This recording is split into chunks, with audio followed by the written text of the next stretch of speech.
Hi guys, in this video I will show you how to change volume on Windows 10 and Windows 11. What you need to do. But before that, if you find this video is helpful, please subscribe to my channel and give a like.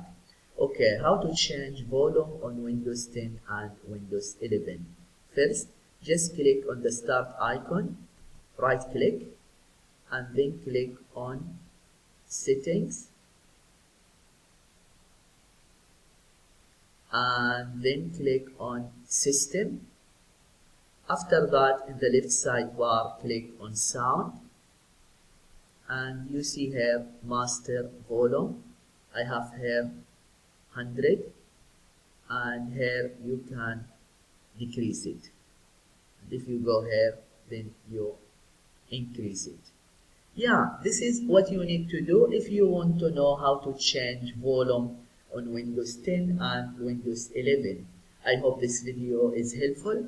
Thank you for watching and see you in the next video.